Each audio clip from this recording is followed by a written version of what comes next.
കേരളത്തിൽ ബിജെപിയുടെ വളർച്ച ആശങ്കപ്പെടുത്തുന്നതാണ്. തീർച്ചയായിട്ടും അല്ല, കേരളം പോലൊരു പ്രബുദ്ധമായ സ്ഥലത്ത് RSSൻ്റെ രാഷ്ട്രീയത്താൽ നയിക്കപ്പെടുന്ന ഒരു പാർട്ടിയായ BJP പാർലമെൻറ്റിലേക്ക് അതിൻ്റെ അക്കൗണ്ട് തുറന്നിരിക്കുന്നു. ഇത് മാത്രമല്ല, അസംബ്ലി സെഗ്മെൻറ്റ്സ് വേറെ എടുത്താൽ 11 മണ്ഡലങ്ങളിൽ 1-ാം സ്ഥാനത്താണ് അവർ, 8 മണ്ഡലങ്ങളിൽ 2-ാം സ്ഥാനത്താണ് അവർ BJP. അത് എല്ലാവരും കാണേണ്ട കാര്യമാണ്, കണ്ണ് തുറന്ന് കാണുന്നത് തന്നെ. ഞാൻ പറഞ്ഞത് അത് അനുഭവങ്ങൾ നമ്മളങ്ങനെ തന്നെ കാണണം, കണക്കുകൊണ്ട് കാര്യമില്ല, ചെറിയൊരു തൊലിപ്പുറമേയുള്ള ലേപനം കൊണ്ട് കാര്യമില്ല. This is something much deeper. അങ്ങനെ തന്നെ കണ്ടൊരു ആപത്താണത്. അപ്പം പണ്ടൊരു കാലത്തും BJPക്ക് വോട്ട് ചെയ്യാൻ ഒരിക്കലും ചിന്തിക്കാത്ത ഒരു വിഭാഗം അവർക്ക് വോട്ട് ചെയ്തിട്ടുണ്ട്. ഒരിടത്തല്ല, പല സ്ഥലങ്ങളിൽ. കേരളത്തിലാകെ LDFൻ്റെ വോട്ടിംഗ് പെർസെൻറ്റേജ് കുറഞ്ഞു, UDFൻ്റെതും കുറഞ്ഞു, ഡ്രാസ്റ്റിക്കായിട്ട് വർദ്ധിച്ചു BJPയുടെ. സെക്യുലർ ഫോഴ്സസ് എന്ന് അവകാശപ്പെടുന്നവരെല്ലാവരും അതിൻ്റെ ആപത്തിനെ കാണണം.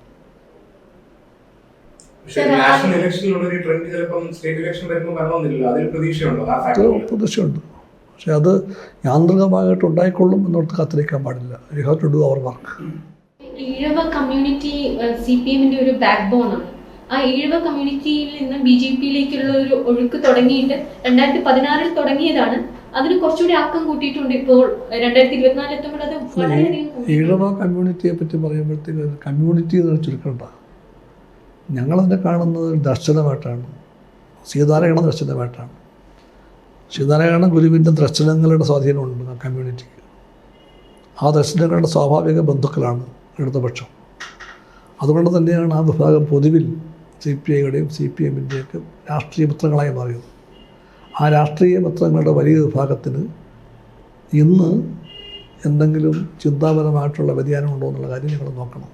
അന്നേരം അത് ഉറച്ച അടിത്തറയാണ്. സീതാരായണ ദർശനങ്ങൾ ഇന്ത്യയിലെ കേരളത്തിലെ ഇടതുപക്ഷ ആശയങ്ങളുടെ വികാസത്തിൽ വലിയ പങ്ക് വഹിച്ചു വന്ന ആ പങ്കിനെ നല്ലവണ്ണം മാനിച്ചുകൊണ്ട് ഉൾക്കൊണ്ടുകൊണ്ട് പോകാൻ കഴിയണം. ആ ദർശനങ്ങളുടെ മേൽ എന്തെങ്കിലും വിശ്വാസമുള്ളവർക്കാർക്കും ഒരിക്കലും BJPയിലേക്ക് അണികളെ പറഞ്ഞയക്കാൻ പറ്റില്ല. അതൊരു ദാർശനികമായിട്ടുള്ള വലിയ അപഭ്രംശമാണ്, ഭയങ്കര ഡീവിയേഷനാണ്. ശ്രീനാരായണ പ്രസ്ഥാനത്തിന് അതിൻ്റെ ആ ദർശനങ്ങളുടെ പരിശുദ്ധി കാത്തുരക്ഷിക്കേണ്ട ബാധ്യതയുണ്ട്. എന്നാൽ ലെഫ്റ്റ് അതിനെ കാണുന്നത്, ഞങ്ങളത് പാലിക്കുന്നവരായിരിക്കും. ചില കാര്യങ്ങളിലെങ്കിലും താങ്കളൊന്ന് മാറി നിൽക്കുന്നതായിട്ട് കണ്ടു ചോദിക്കുന്നുണ്ട്. ഞാൻ ചോദിച്ചത് ഉന്നീസ് സിബലിന്റെ വിഷയത്തിലാണ്. അതിന് മുന്നേ ഈ ഫസ്റ്റ് പിണറായി ഗവൺമെന്റ് ആയിരുന്നു മാവോയിസ്റ്റുകളെ ഷൂട്ട് ഡൗൺ ചെയ്തത്. അന്ന് ഒരു സ്ലേവ് മാവോയിസ്റ്റിനെ താങ്കൾ നേരിട്ട് പോയി കാണുകയും ആദരാഞ്ജലി അർപ്പിക്കുകയും ചെയ്തു.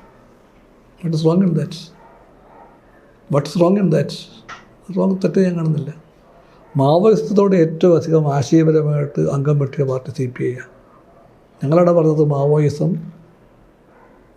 ഞങ്ങൾ പറഞ്ഞ വാക്ക് എന്താണ്, അന്ന് ഞങ്ങൾ ഞങ്ങൾ പറഞ്ഞത് മാർക്സിസത്തിൻ്റെ വികൃത അനുകരണം എന്നാണ് പറഞ്ഞത്. മാർക്സിസത്തിൻ്റെ മാവോയിസം എന്നാണ് പറഞ്ഞത്. അത് മാർക്സിസം അല്ല, മാർക്സിസത്തിൻ്റെ വികൃത അനുകരണമാണ് എന്നാണ് CPI പറഞ്ഞത്. That means ideologically we are oppose to them. അതിൻ്റെ അർത്ഥം ഒരാൾക്ക് വിശ്വാസം കൊണ്ട് മാവോയിസ്റ്റ് ആകാനുള്ള അവകാശമുണ്ട്, അത് അയാളെ കൊല്ലാനുള്ള കാരണമാകാൻ പാടില്ല. രാഷ്ട്രീയ ബോധ്യങ്ങളുടെ പേരിൽ ആരെയും കൊല്ലാൻ പാടില്ല എന്നാണ് CPI സ്റ്റാൻഡ്. അതുകൊണ്ട് അങ്ങനെ നീക്കം ഉണ്ടായാൽ ഞങ്ങൾ ഇനിയും പോയി കാണും. ഞാൻ രൂപേഷിൻ്റെ മോളുടെ കല്യാണത്തിന് പോയിട്ടുണ്ട്. രൂപേഷ് ജയിലിൽ കിടക്കുന്ന മാവോയിസ്റ്റാണ്. എനിക്ക് കുറ്റബോധമില്ല. ഞങ്ങളൊക്കെ ഒരു പാരമ്പര്യം, ഞങ്ങൾ കമ്മ്യൂണിസ്റ്റ് നേതാക്കന്മാർ പല ആൾക്കാരും എത്രയോ കൊല്ലം ഒളിവ് കഴിഞ്ഞവരാണ്. അന്ന് ഞങ്ങളെ രക്ഷിച്ച പലരും CPIക്കാർ മാത്രമല്ല, രാഷ്ട്രീയമായിട്ട് നിൽക്കുന്ന കുടുംബങ്ങളിൽ ഞങ്ങൾക്ക് അഭയം കിട്ടിയിരുന്നു, ഞങ്ങളുടെ ശരികളെ ബോധ്യപ്പെടുത്തുന്നു.